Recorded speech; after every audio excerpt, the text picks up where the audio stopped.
The banquet hall of the orbital station Helios Drift was built to impress fear out of its guests.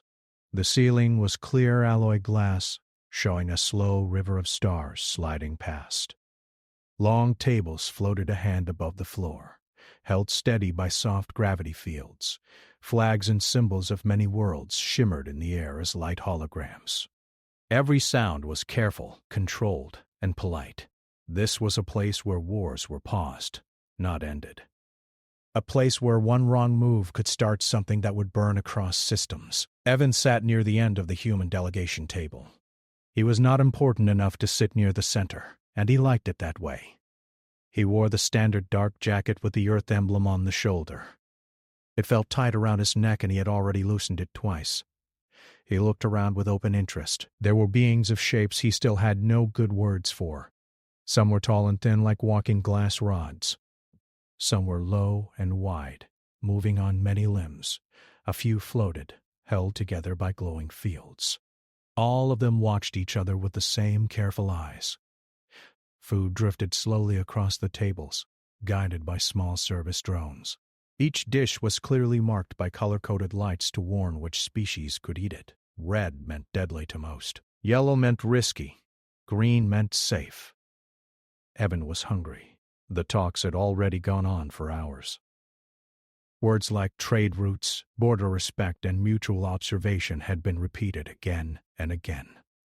Evan's rule was simple. Sit, smile when needed. Say nothing unless asked. He reached for a cup of water when something else caught his eye. At the center of the table, resting alone on a dark plate, was a fruit. It was deep red, almost black, with a smooth skin that reflected the lights of the hall. A thin mist rose from it, curling like breath in cold air. No green safety light hovered above it. Instead, a red warning pulse blinked slowly. Evan leaned forward. He had seen fruits like this before. Not this exact one, but close enough. His grandmother had a tree back on Earth that grew bitter red fruit. If you ate it raw, it could make you sick. If you prepared it right, it was sweet. He looked around. No one else was touching it. In fact, most guests leaned slightly away from it, as if distance alone could protect them. A service drone drifted past. Evan raised his hand. "Hey," he said quietly. "What's that one?" The drone paused. Item designation, ceremonial biological artifact, it replied. Consumption not advised. Is it food? Evan asked. For most known species, the drone said. It is terminal. He looked again at the fruit.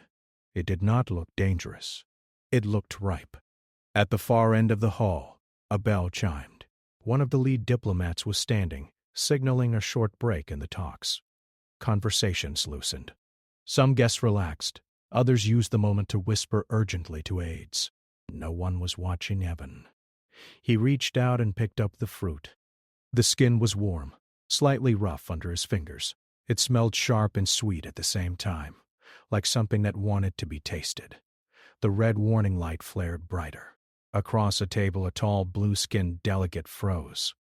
Its eyes widened. A low, clicking sound came from its throat. Evan noticed the reaction and smiled, awkwardly. It's fine, he said, more to himself than anyone else. I'm just trying it. He lifted the fruit and took a bite. The sound echoed in the suddenly quiet hall. The taste exploded across his tongue, bitter at first, then sharply sweet, then something hot and strange that made his eyes water. Juice ran down his chin. Evan laughed softly, surprised. Wow, he said. That's intense. For 3 full seconds, nothing happened. Then the hall erupted. Alarms screamed. Red lights flooded the ceiling. Service drones scattered. Guards moved fast, weapons rising but unsure where to point them. Several delegates backed away so hard they collided with their own chairs. A voice boomed from the hall speakers. Biological exposure detected. Quarantine protocol engaged. Evan stood there, still holding the half-eaten fruit. What? He said. A medic burst through the side entrance, running hard. The medic was short, wrapped in a sealed suit, visor glowing with scrolling data. In one hand was a long injector filled with bright silver liquid. "Don't move," the medic shouted. "You've been poisoned." He felt fine. His heart was beating a little fast, but that could have been the alarms. "Poisoned?" Evan said. "Yes," the medic said, closing the distance. "That fruit is a lethal compound. Even trace contact causes cellular collapse." Evan raised the fruit slightly. "This?" he asked. "This is poison." The medic skidded to a stop. "You bit it," the medic said, voice shaking. "You consumed it." Evan nodded. "Yeah," he said. "It's pretty strong." The medic stared at him, then at the injector. "I have the antidote," the medic said urgently. "You need it now." Evan frowned. "Antidote for what?" he asked. The hall went silent. Every eye was on him. Medical scanners built into the walls locked onto Evan. Lines of light traced his body. Data streamed across hidden displays. Somewhere behind the scenes, systems struggled to make sense of what they were seeing. The medic took a step closer. "You will lose consciousness," the medic said. "Then your organs will fail. This compound shuts down biological processes at the molecular level." He waited. Nothing happened. He shifted his weight from one foot to the other. His stomach felt warm like after strong tea. There was a slight tingling in his hands. "That's it?" Evan asked. The medic's visor flashed red. "That's not possible," the medic whispered. At one of the side consoles, an analyst named Mira stared at her screen. She had been monitoring environmental data, not the banquet. Now her display was filled with alerts. "Vitals are stable," she said slowly. "Heart rate elevated but within normal stress response. No tissue degradation." "That can't be right," another voice said. Mira zoomed in. The chemical signature of the fruit was clear. It was spreading through Evan's bloodstream. And then it was changing. "Wait," Mira said. "The compound is breaking down." How? Someone demanded. "It's being processed," Mira said. "His cells are adjusting." The medic lowered the injector slightly. Evan wiped his mouth with the back of his hand. "Look," he said, feeling awkward with everyone staring. "If this is a problem, I'm sorry. I didn't mean to cause a scene." A low murmur spread through the hall. Fear mixed with confusion. "That fruit," said the blue-skinned delegate, voice trembling, "is known as the Death Apple. It ended 3 wars without a single shot. Entire fleets surrendered rather than face it." Evan blinked. "Oh," he said. "We probably need a better name for it." The medic finally injected the antidote anyway, pressing it against Evan's arm. The silver liquid vanished into his system. Nothing changed. The antidote dispersed, found nothing to bind to, and faded. The medic stepped back, shaking. "It didn't do anything," the medic said. Mira's screen flashed again. "Correction," she said. The antidote was neutralized. By what? Someone asked. "By him," Mira replied. Evan felt a sudden wave of heat roll through his chest. He gasped once, gripping the table. For half a second, pain flashed bright and sharp, then it was gone. He straightened. "Okay," he said. That part wasn't great. Guards moved closer, unsure whether to protect him or contain him. The lead diplomat approached slowly, hands visible. "You are human," the diplomat said carefully. "Last I checked," Evan replied. The diplomat studied him as if seeing him for the first time. "Your species catalog lists you as fragile," the diplomat said. "Short-lived. Highly vulnerable to environmental toxins." Evan shrugged. "Depends on the toxin," he said. Mira looked up from her console. "The compound is fully integrated," she said. "His body has learned it." A chill ran through the hall. "Learned it how?" someone whispered. No one answered. Evan placed the remaining half of the fruit back on the plate. "Do you mind," he said, "if I sit down?" "I think the adrenaline's wearing off." No one stopped him. The alarms cut off one by one. But the silence that followed was heavier than before. Mira saved the data file with shaking hands. Somewhere deep in the station, an automated message prepared itself for transmission. Subject: Human Biological Response Anomaly. Priority: Absolute. The talks were not paused anymore. They were changed forever. Evan woke in a white room that smelled faintly of antiseptic and metal. Lights hovered in the air, soft and steady, revealing no corners, no shadows, just space. A low hum came from the walls. He sat up slowly, feeling the unfamiliar pull of the bed against him, and noticed the monitors tracking his every heartbeat, every breath, every slight movement. A door slid open silently, and a woman in a simple uniform entered. Her name tag read Mira. She looked calm, but her eyes were wide. She carried a small tablet filled with numbers and colored lines. "Good," she said. "You're awake." "Where am I?" "Quarantine," Mira said. "We had to monitor your reaction to the fruit. The death apple." Evan tilted his head. "Monitor my reaction?" "What reaction?" "I'm fine." Mira frowned. "Not everyone is fine when they bite that fruit. Most species die instantly." You didn't. Your body. Responded differently. It's adapting, changing. "We don't know," she admitted.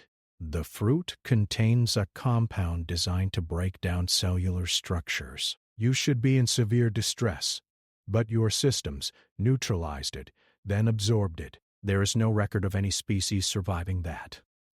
Evan shook his head. "So I'm some kind of exception." "Not an exception," Mira said slowly. "Something else. We have to study it carefully. You might be immune. You might be more." Evan felt a tight knot in his stomach.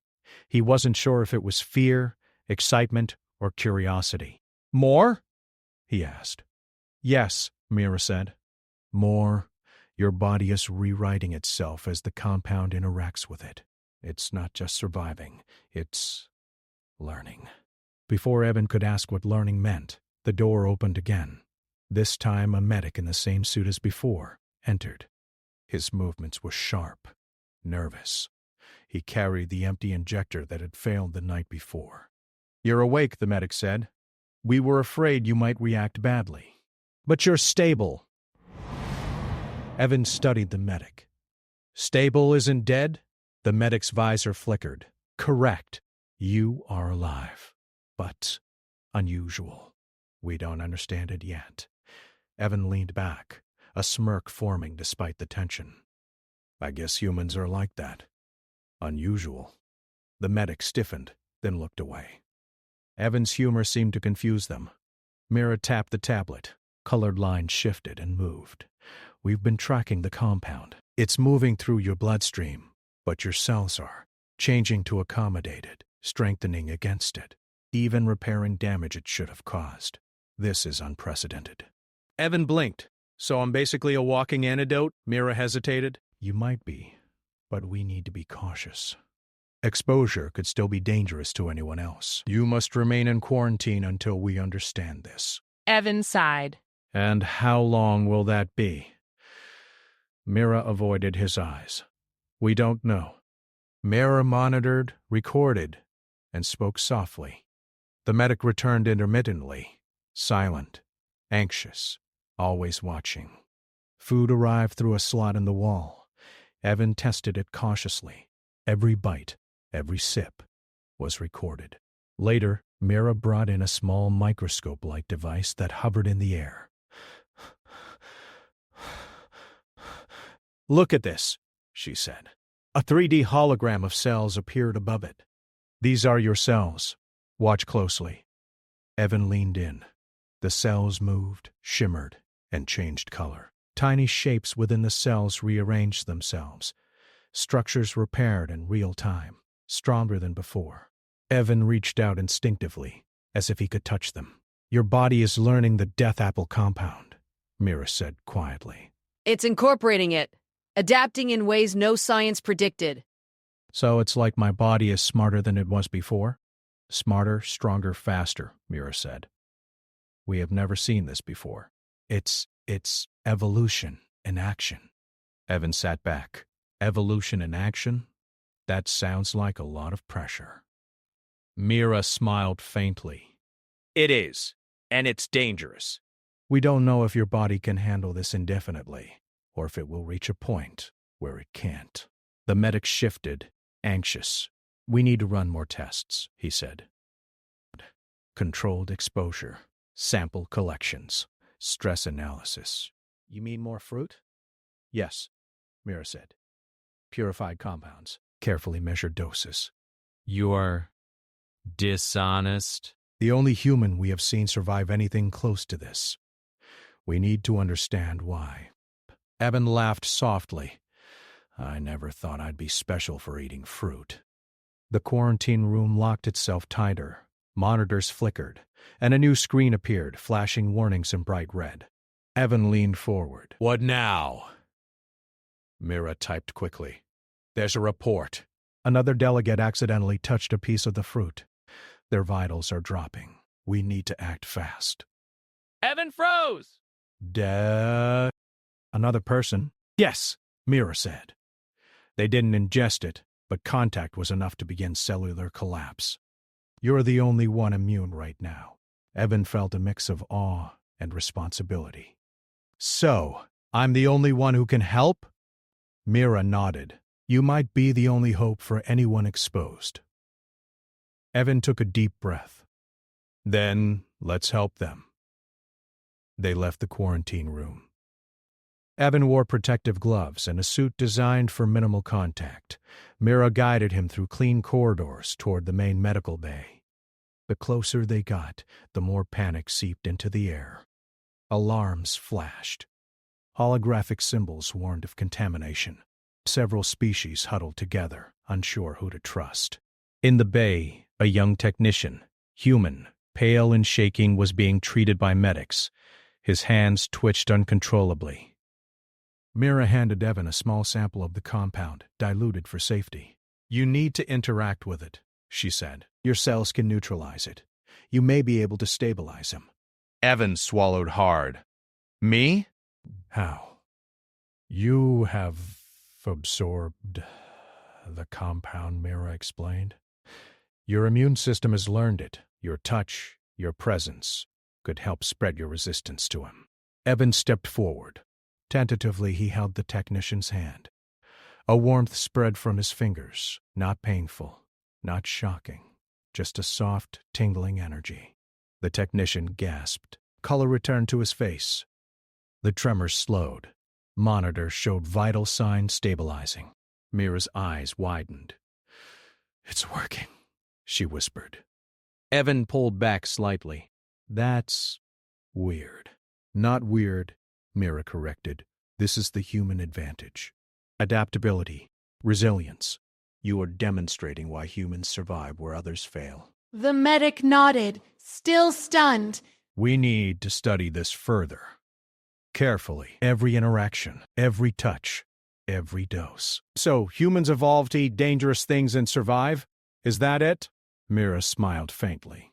In a sense, you're living proof. What others fear, you endure.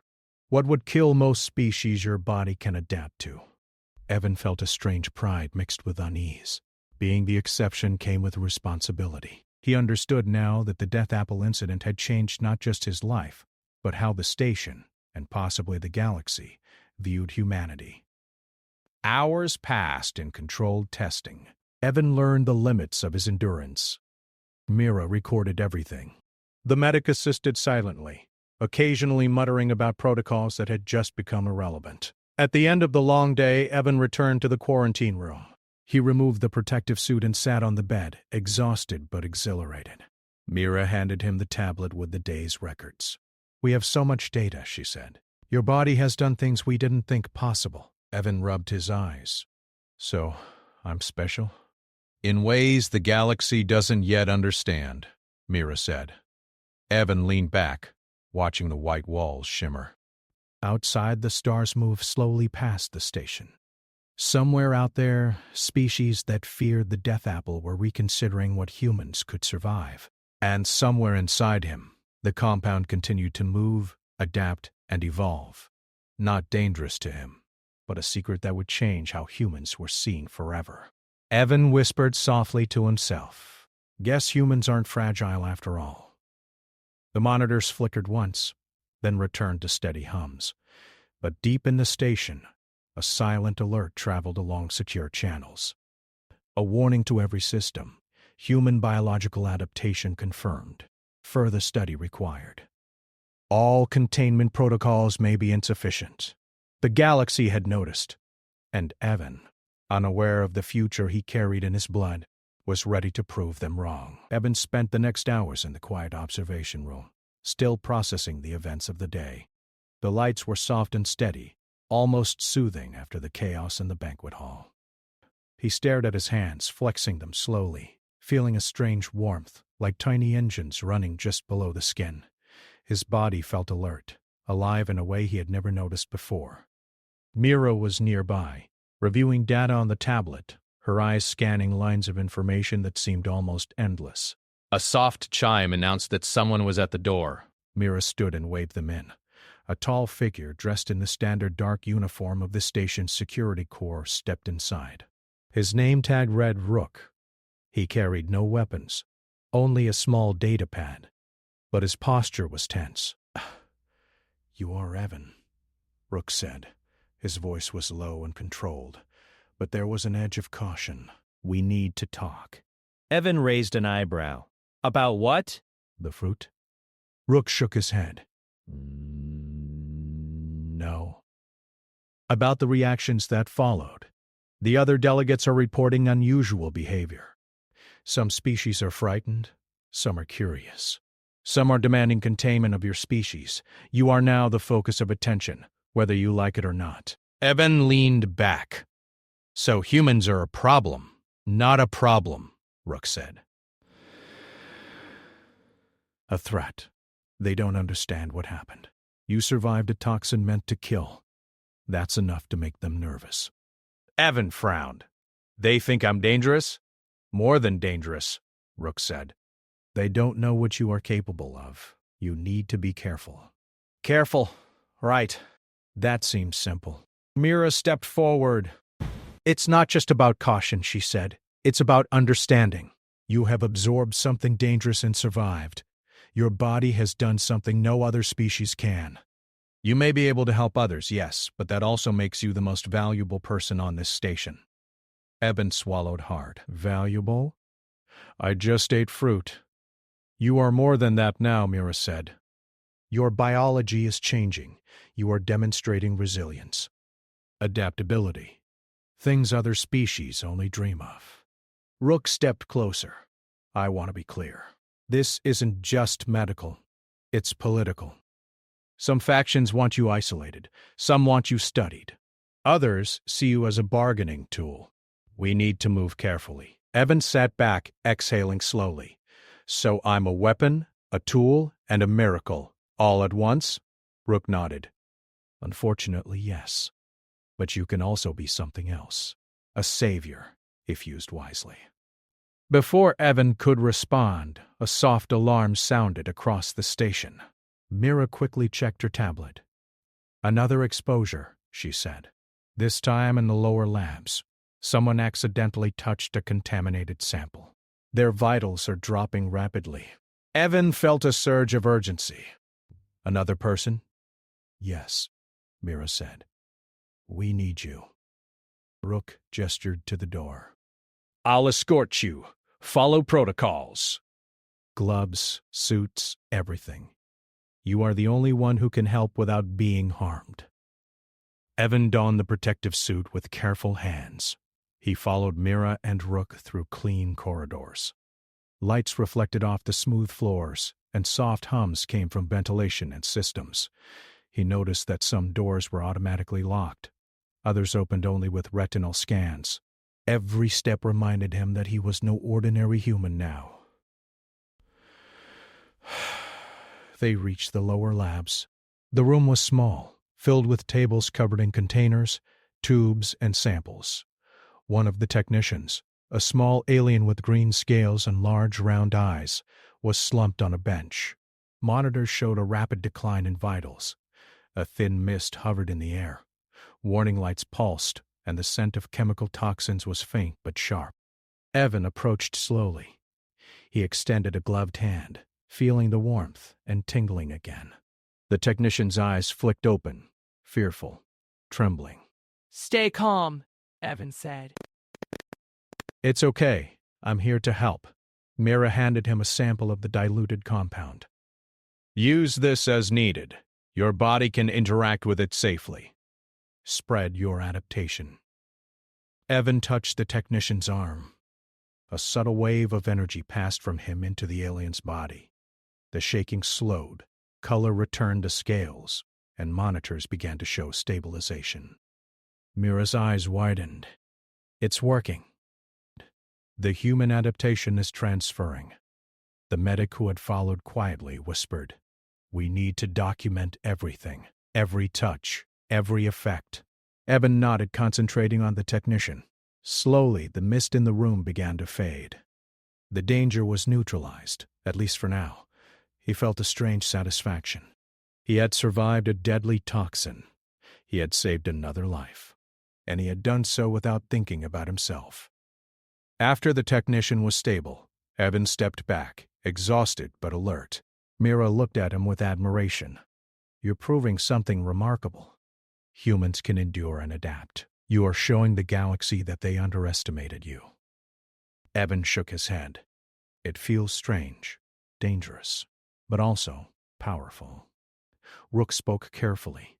"We must be cautious. This station is full of eyes. Word will spread. You cannot remain hidden. People will want to control, exploit, or study you." Evan sat on a nearby bench, looking around at the lab, the containers, the monitors. So humans are feared and wanted all at once. Seems like a lot of pressure. Mira nodded. It is, but it is also an opportunity.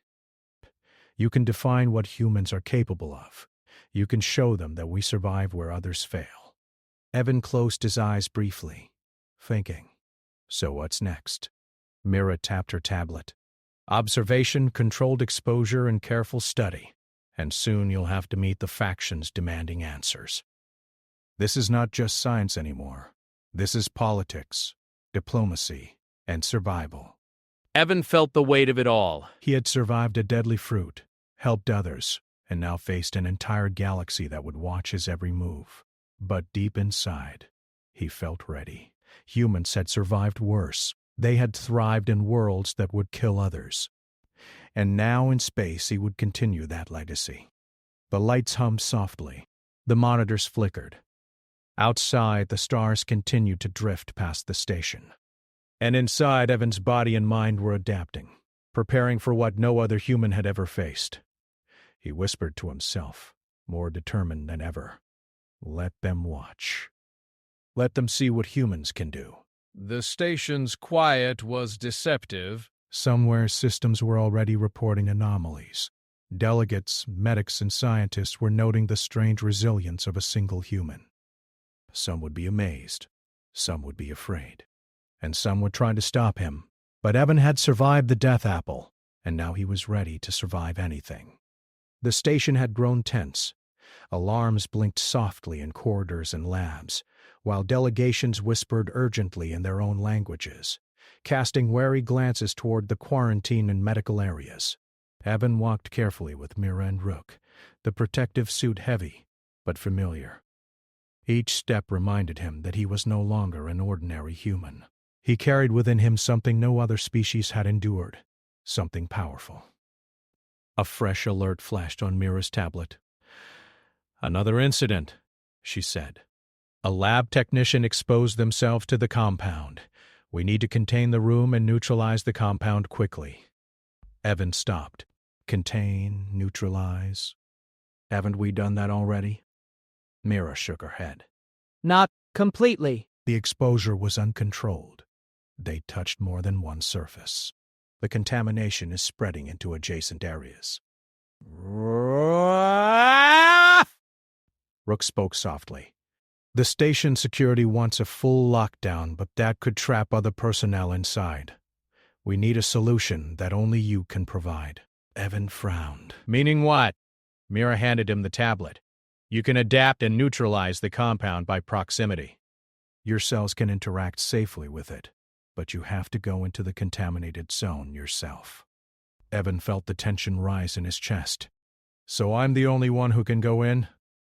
Everyone else would be harmed instantly. You're the only one immune. He took a deep breath. Okay. Let's do it. The corridor leading to the contaminated lab was thick with tension.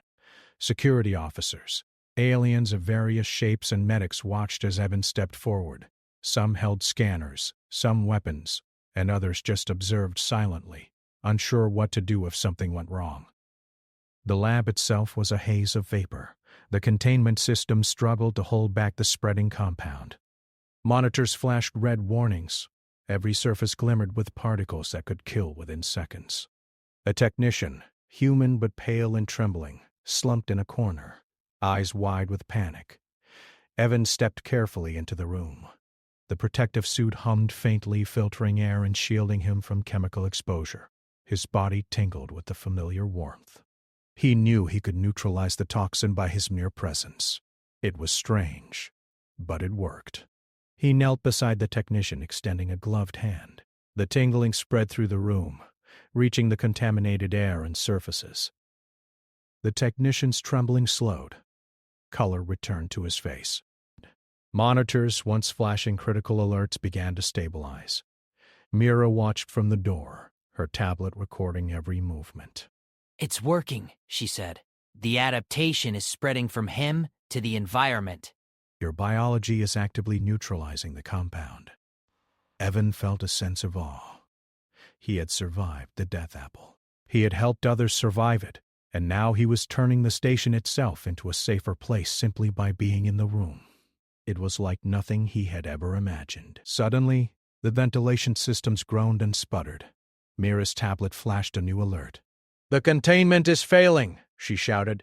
"The compound is spreading faster than anticipated." You need to move deeper into the zone. Evan nodded, gripping the technician gently and helping him to a safe corner. He advanced further into the haze, feeling the heat of his body radiating, the tingling energy spreading. Every step neutralized some of the toxin, but it was relentless. The compound was strong, engineered to kill, yet his body continued to adapt, stronger and faster. Behind him, security officers shouted instructions, but Evan ignored them. He focused on the hazard, letting his body do what it could. As he moved deeper, the compound became denser, more concentrated. Each breath, each motion, was a calculated risk. Yet he felt no real pain, only warmth and the faint thrill of survival. At the center of the lab, a large container had cracked. Vapor escaped in a steady stream, the chemical particles floating thickly through the air. A figure, alien with silvery skin and multiple limbs, was trapped near the spill. Their breathing was shallow, eyes wide with fear. Evan rushed forward. "I've got you," he said. The tingling warmth of his body spread through the alien's form. Slowly, the figure stopped shaking. Breathing evened out. Color returned to their silvery skin. Mira and Rook watched, amazed. "Bit's working on non-humans as well," Mira whispered. "His body is extending protection beyond himself. The compound is being neutralized wherever he reaches." Evan stepped back, surveying the room. The thick mist was thinning. Alarms were still active, but the worst danger had passed. Monitors showed the technician's vitals stabilizing. Even the alien at the center of the spill was recovering. Rook spoke cautiously. "You did it. You stabilized the lab." Evan exhaled. "For now. But this compound is designed to adapt too. It could come back." Mira nodded. "We'll study the residual traces. But for now, you've saved everyone inside. Your ability to adapt and neutralize the Death Apple compound is extraordinary. The station owes you a debt they don't fully understand."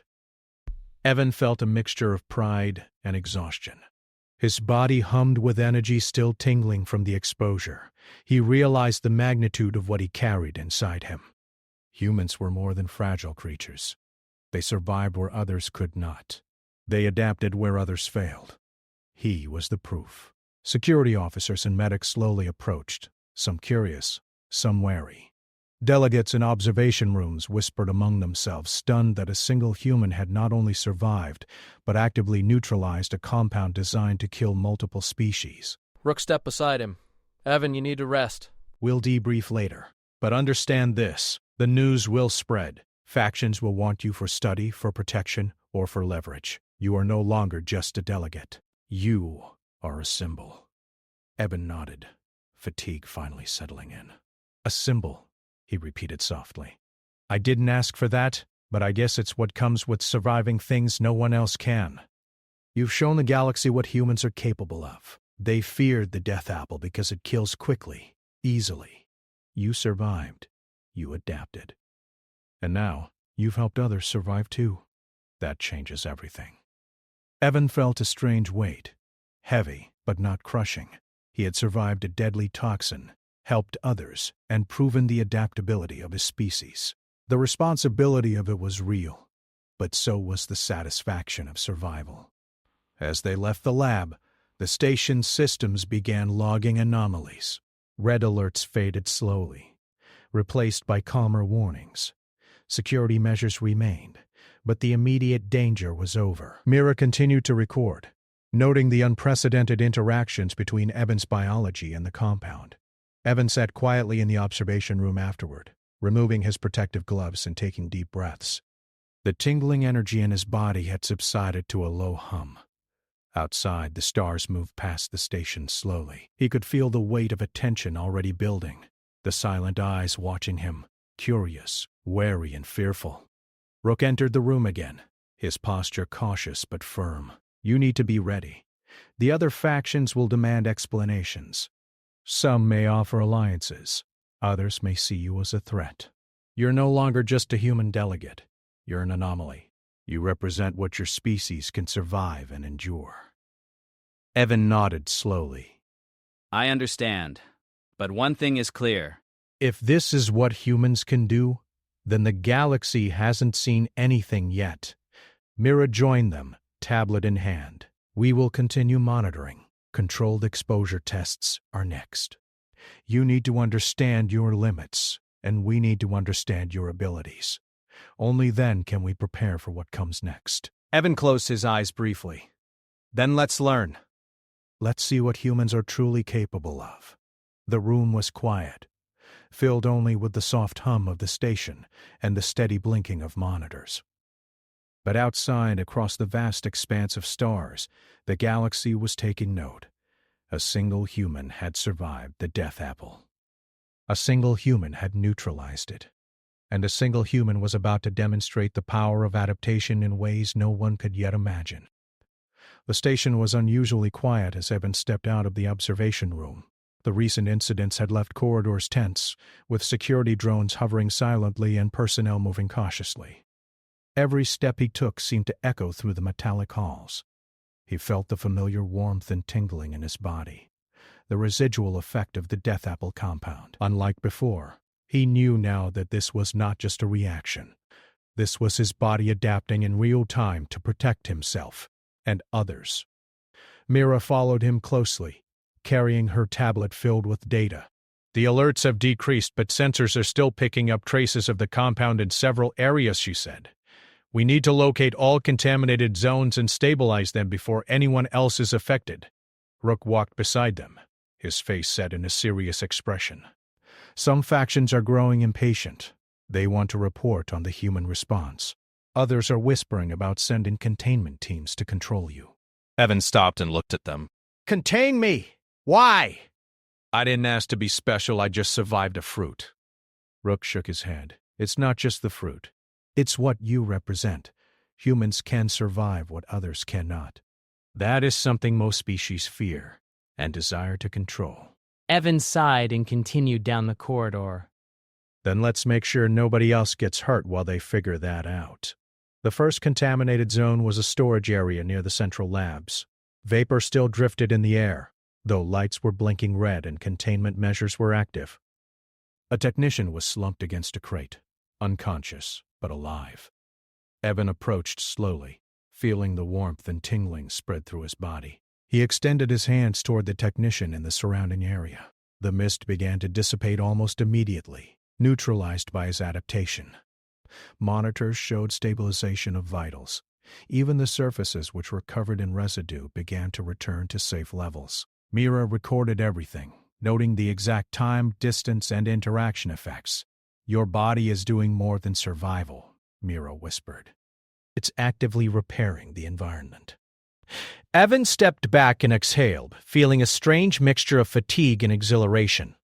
"This is bigger than I thought. It's not just me surviving. It's me protecting others as I go." Rook nodded. "That's why you're the only hope for the station. No one else can do this." They moved to the next zone, a smaller lab where samples had been improperly stored. The compound had begun to leak into the ventilation system. Alarms flashed, and red lights bathed the room in a harsh glow. Mira checked her tablet nervously. "We have only a few minutes before it spreads further. You need to enter the main vent shaft." Evan hesitated for a moment, feeling the weight of responsibility. Then he nodded. "Lead the way." The vent was narrow and metallic, the air thick with traces of the compound. Evan moved cautiously, aware of every movement. He could feel his body reacting, adjusting, adapting to the compound even as it filled the confined space. His warmth and energy spread along the shafts, neutralizing the toxin wherever he went. At the far end, a small alien engineer, panicked and trapped, clung to a support beam. Evan reached out, letting the tingling energy flow into them. The alien's panic eased, breathing stabilized, and color returned to their skin. Mira monitored from the outside, her eyes wide. This is unprecedented. His adaptation can stabilize even the ventilation system. Evan exhaled and continued along the shaft, reaching the main junction. The compound had spread farther than expected, threatening multiple labs and living quarters. He focused, letting his body spread warmth and neutralizing energy in all directions. Slowly, the alarms began to diminish. Red lights softened. Monitors indicated that the worst had passed. Rook and Mira guided him back through the corridors, noting every detail. Security teams had evacuated remaining personnel and were beginning to assess the damage. Evan felt a strange sense of pride. He had survived the death apple, neutralized multiple exposures, and protected the lives of dozens of beings across the station. Back in the observation room, Evan removed his gloves and helmet, feeling the warmth in his body settle to a low hum. Mira recorded the final data. "You've done what no other species could," she said. "This is not just survival. This is proof that humans can endure and adapt where others cannot." Rook nodded. "And the galaxy will soon know. Factions are already discussing your response. Some are impressed, some are fearful, and some are plotting to control you." Evan looked out of the observation window, stars slowly moving past the station. He realized the magnitude of what he had accomplished. He was no longer an ordinary human. He was a symbol of endurance, adaptability, and resilience. What others feared, he survived. What others could not endure, he had overcome. Mira spoke softly, almost reverently. "Your species is underestimated.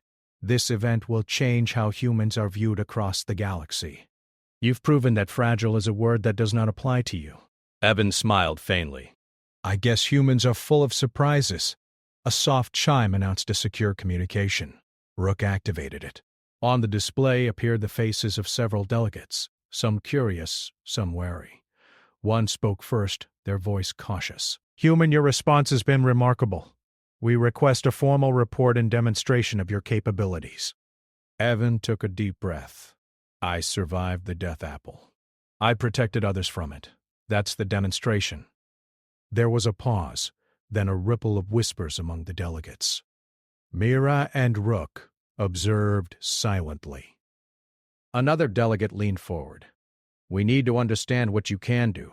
It is unprecedented." Evan nodded slowly. "Then we will study it carefully." "But understand this. Humans survive what others cannot, adapt where others fail, and endure what would end most species. That is what you need to know." The communication ended. The room fell silent again, the weight of attention pressing on Evan. He realized that his life and the life of humans everywhere had changed in ways he could not yet measure. The Death Apple had been just the beginning. What he had endured would echo across systems, shaping perceptions, alliances, and fears. Mira placed a hand on his shoulder. You've done more than survive. You've set a new standard for what humans can endure. Evan looked at her, feeling a mixture of exhaustion and pride. And there will be more challenges, he said. But I guess humans are ready for them. Rook stepped back, nodding. They will be watching. But they will also respect you for what you've accomplished. Evan turned to the window, gazing at the endless expanse of stars. Somewhere out there, species feared the unknown human capability. Somewhere, they marveled at the survival of one who could endure where others would fail. And somewhere, alliances and rivalries began to shift, all because one human had bitten a fruit and lived. Evan whispered quietly to himself, a smile forming. Let them watch. Let them see what humans are made of. The station settled into quiet again, but the galaxy had already noticed. A single human had survived the Death Apple. A single human had saved dozens. And a single human had proven that fragile was not a word that could ever describe humanity again.